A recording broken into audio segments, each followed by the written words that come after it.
여우는 어디에나 있습니다. 남극과 북극 같은 극한의 기후만 아니라면 여우는 거의 모든 나라에 살고 있습니다. 그만큼 여우는 환경에 대한 적응력이 매우 뛰어난 동물입니다. 하지만 단 한 나라만 예외입니다. 바로 우리나라입니다. 서식 환경이 그 어디에도 뒤질 게 없는 나라인데도 말입니다. 그런데 어느 날 모두 사라지고 말았습니다. 무슨 일이 있었던 걸까요? 야생동물 중 사실 여우만큼 우리와 친숙한 동물도 없습니다. 호랑이가 없으면 여우가 왕노릇을 한다는 호가호위나 여우는 죽을 때 구릉을 향해 머리를 두고 초심으로 돌아간다라는 뜻의 수구초심은 아주 오래전부터 쓰던 사자성어입니다. 보통 단란한 가족을 토끼 같은 자식들과 여우 같은 마누라라고 표현하기도 하고 여우 같은 마누라와는 같이 살아도 곰 같은 마누라와는 같이 못 산다라는 속담도 있습니다. 남자를 잘 홀리는 여자를 불여우라고 표현하곤 했는데 바보 온달도 처음 평강공주를 만났을 때 혹시 여우가 아닐까라고 의심한 바 있습니다. 맑은 날 내리는 비를 여우비라고도 합니다. 옛날엔 우리나라에도 여우가 무척 많아서 각 고을마다 여우 고개가 하나 정도는 있었습니다.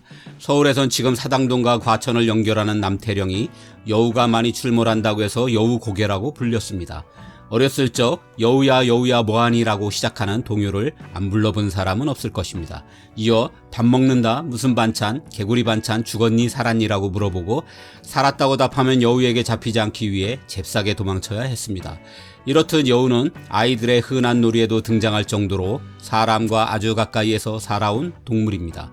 그건 여우가 좋아하는 먹이가 주로 사람 근처에 있기 때문입니다. 여우가 거의 모든 나라에 산다는 것은 어떤 음식도 잘 먹는다는 얘기입니다. 물가에 사는 여우는 물고기를 잡아먹기도 하고 개구리나 도마뱀으로 배를 채우기도 합니다. 이게 없으면 곤충을 잡아먹거나 그것마저 없으면 과일이나 나무 열매도 먹는 잡식파입니다. 하지만 뭐니 해도 여우가 가장 좋아하는 먹이는 쥐와 닭, 토끼 같은 작은 포유류입니다. 모두 사람과 가까이서 사는 동물들입니다. 닭과 토끼를 키우는 농촌에선 매일 밤 여우와 전쟁을 해야 했습니다. 여우가 들어오지 못하도록 닭장과 토끼장을 아무리 단단히 고쳐도 여우는 어떻게든 방법을 찾아내 몇 마리씩 훔쳐가곤 했습니다. 그래서 여우 같은 놈이라는 욕이 자연스럽게 만들어진 것입니다. 여우가 더 밉상으로 보였던 것은 주로 무덤가에서 살았기 때문입니다. 하지만 이는 여우가 시체를 좋아해서가 아닙니다. 원래부터 여우가 살기 좋아하는 곳이 전망 좋고 양지 바른 곳입니다. 시골에선 딱 이런 곳이 무덤입니다. 무연고묘 같은 경우엔 사람들이 잘 드나들지도 않습니다. 여우는 햇볕 잘 드는 곳에 굴을 파고 그곳에서 새끼를 키웁니다. 그리고 아래가 내려다 보이기 때문에 침입자를 감시하기도 좋고 먹잇감의 이동도 쉽게 알 수 있습니다. 여우는 뛰어난 청각 능력을 갖고 있습니다. 무려 100m 밖에서 쥐가 짹짹거려도 들을 수 있습니다. 그렇다고 여우가 직접 굴을 파는 것도 아닙니다. 여우는 주로 오소리가 파놓은 굴을 빼앗습니다. 뺏는 방법이 아주 영악합니다. 오소리는 조금 결벽증이 있는 동물입니다. 지저분한 것을 참지 못합니다. 여우는 이를 이용합니다. 오소리가 굴을 비운 사이 여우가 들어가 똥을 싸고 오줌을 넣어서 난장판으로 만들어버립니다. 여우는 원래 냄새가 지독하기로 유명한 동물이기도 합니다. 이를 견디다 못한 오소리가 굴을 포기하면 그때 여우가 새끼를 데리고 입주합니다. 그런데 여기서도 여우의 영리함이 나옵니다. 여우는 굴을 파는 것은 서툴지만 굴을 개보수하는 데는 천재입니다. 여우굴의 길이는 보통 5에서 20m입니다. 여기에 굴의 출입구를 많으면 10개 정도를 만들어 놓습니다. 굴이 무너지거나 침입자가 있을 경우를 대비하는 것입니다. 이 때문에 사람이 여우를 잡는 것은 무척 어렵습니다. 여우는 이 많은 출입구를 이용해 신출기물하게 숨거나 나타납니다. 여우는 또한 먹이가 생기면 필요한 만큼만 먹고 나머지는 이 굴 속에 보관합니다. 여우는 정말 대단히 용이 주도하고 영리한 동물입니다. 그럼에도 야생에서 산다는 것은 쉬운 일이 아닙니다. 여우의 자연 수명은 10년이 넘지만 100% 야생에선 3, 4년을 생존하기가 힘들다고 합니다. 여우로선 생존을 위한 최선이지만 이 여우를 곁에서 지켜보는 사람들은 여우를 일방적으로 오해하기도 합니다. 여우가 시체를 파먹는 요물이라는 것입니다. 그리고 이렇게 1000년을 견딘 여우는 꼬리가 9개 달린 구미호가 된다는 상상력으로 발전했습니다. 구미호는 드라마에 아주 인기 있는 단골 소재라 요즘엔 여우하면 곧바로 구미호를 연상하기도 합니다. 하지만 우리의 옛날 이야기에도 우리의 옛 기록에도 구미호는 없습니다. 우리나라는 주로 백여우에 관한 이야기일 뿐 구미호는 주로 일본의 민담에 등장합니다. 구미호는 일제시대의 일본에서 건너온 이야기인 것으로 보입니다. 어쨌든 이렇게 해서 여우는 교활하고 사악한 동물의 상징이 되었습니다만 이제 우리에겐 여우야 여우야 뭐하니라고 물어볼 여우가 없습니다. 1970년대에 지리산에서 포획된 여우를 마지막으로 갑자기 이 땅에서 사라진 것입니다. 여러 가지 이유로 개체수는 줄어들 수 있지만 이렇게 여우가 완벽하게 멸종된 것은 다른 나라에선 유례가 없습니다. 물론 몇 가지 짐작되는 이유가 있기는 합니다. 한국의 여우는 일제시대 때부터 서서히 줄어든 것으로 보입니다. 일본 강점기 때엔 여우 목도리가 무척 유행했습니다. 여우 한 마리를 통째로 사용해 만든 여우 목도리는 당시 신여성의 필수품이나 다름없었습니다.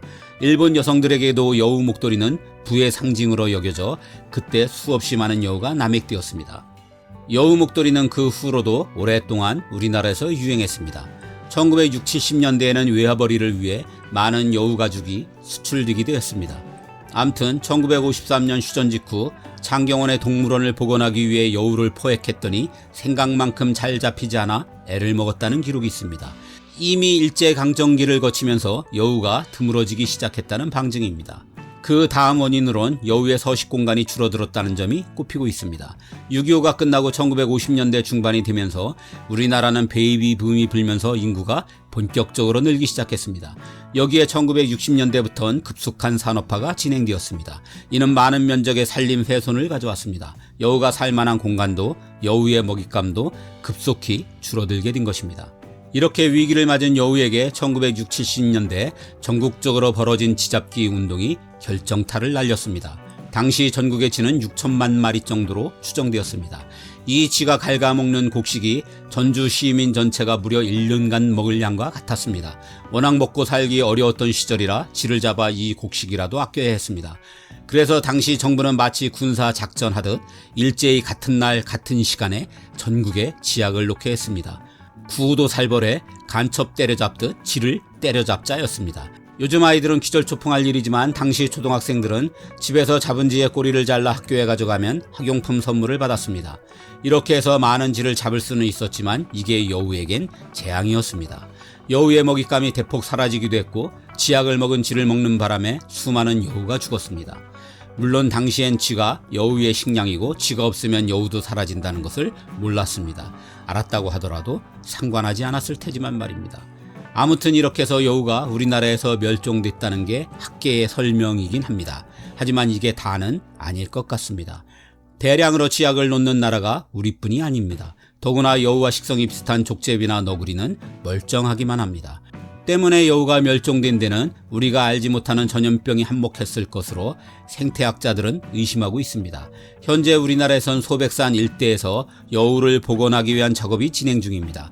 이 산에 여우가 좋아하는 쥐와 파충류, 견과류 등이 많기 때문입니다. 하지만 지리산의 반달곰 복원 사업보다도 진척이 더 지지부진하다고 합니다. 혹 여우의 이례적인 멸종이 우리나라의 생태계에 적신호가 켜진 것이 아닌지, 아니면 우리가 모르는 사이에 또 다른 종의 멸종이 진행되고 있는 것은 아닌지 걱정됩니다.